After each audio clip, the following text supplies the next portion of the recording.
Hi, this is Shadi, and today we will be discussing Teddy Roosevelt, the president that actually learned various martial arts, and he was very enthusiastic about particularly grappling. So what we will do today is actually talk briefly about his Jujutsu and his instructors. Here you see one of them, Yoshitsugu Yamashita, the first Judan or 10th degree red belt, and of course one of the four guardians of the Kodokan. So President Roosevelt was actually a very strong man. He was well built, and at first he started boxing, but due to an eye injury with boxing, he actually transitioned to grappling. At first he trained wrestling, but then later on studied Jujutsu with the fascination of the intricacies in the techniques, the joint locks, the throws, etc. So what we will do today is actually discuss one of the books that's featuring John O'Brien, which is the Japanese Secret Science Jujutsu. I will leave the link in the description below, of course. And here's a funny story about Teddy Roosevelt's Jujutsu stories. While he was in the White House, as the president, the leader of one of the strongest nations on earth, he would actually invite constantly one of the cabinet members, his visitors, people he would have meetings with, to actually grapple with him, even his wife and his sister-in-law to grapple with him and do judo. So he was very much enthusiastic about judo and jujitsu.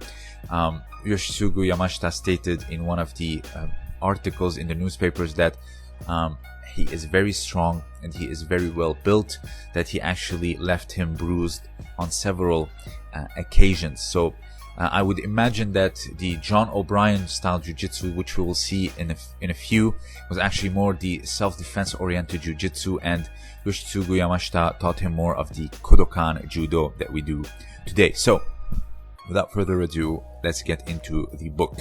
So I'm not going to show all the techniques, but more of the stuff that actually caught my attention, because many of them you've seen before. So here you see a wrist grab, it's lifted up, and then here you see Tori is actually trying to reach into one of Uke's lapels. They are wearing suit and tie, very Western.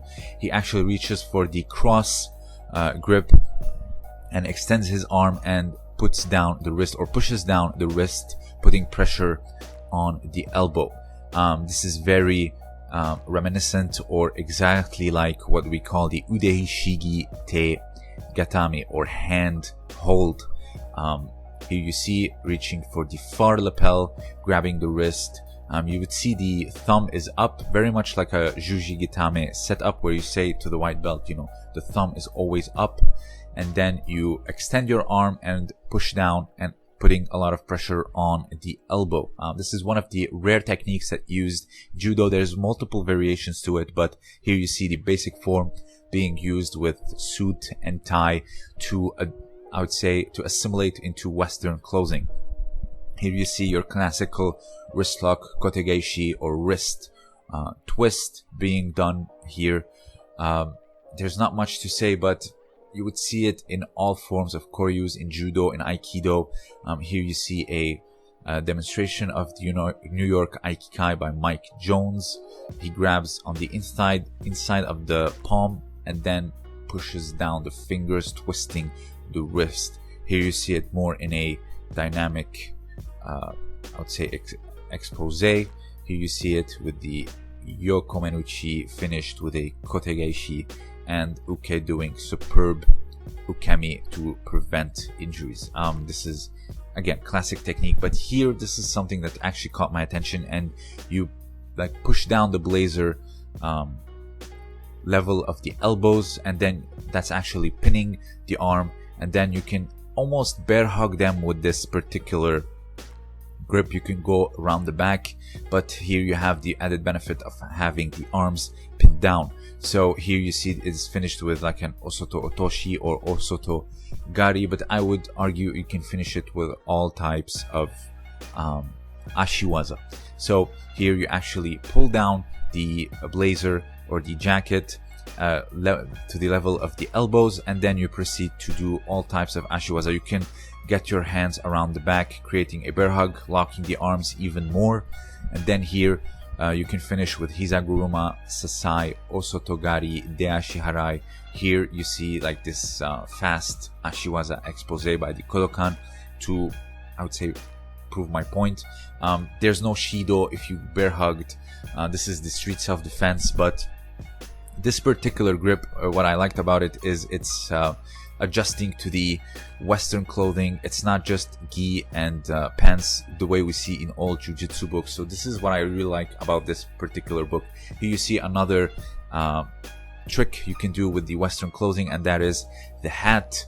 You can grab it, you can use it as a distraction means to put it on the face. And here you see the atemi on the stomach. It can be anything. It can be a knee to the groin, it can be a knee to the solar plexus, a punch to the solar plexus, a knee to the pubic muscle, which can actually hurt quite as much as the knee to the groin, in my opinion.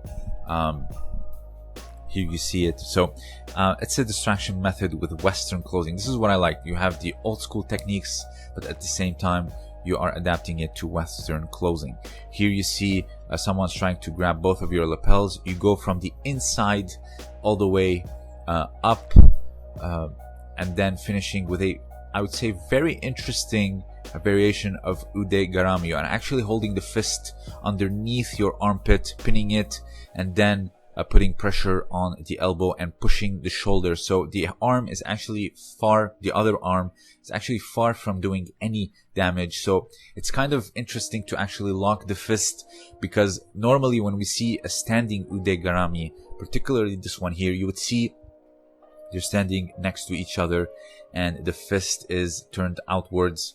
The other arm, the far arm, is actually away from you from doing any type of damage. So even the one from the book, the arm, yes, you can still slap the face, but if you're applying the right amount of pressure, I would doubt that any type of atemi would be effective at this point. They would be too much in pain or to actually have an effective blow. You can still have it, like if you kick the groin, if you are standing in front, but as you know, Bas Rutten said, you know, if someone's actually have an upper hand where they can actually strike me while I'm doing a submission, I would actually finish the submission and then let go. But if you have like the dominant or upper hand, grabbing a particular joint and controlling it, you can actually go with it. Unless it's a knife, then it's another thing. But it's one of those techniques where, you know, you can discuss a lot, you can have differing opinions, but nonetheless, I would say they all work if you apply the right pressure on the right spot. So if you have anything else to add, please let me know down below. The link will be in the description if you want to check out the article and the photos of the book. Also, don't forget to check out Josh Simon's shop, and please consider supporting me on Patreon. I have exclusive content for the patrons only. I post there once a week for the patrons. So again, your support would be greatly appreciated. This was Shadi, and as always, thank you for listening.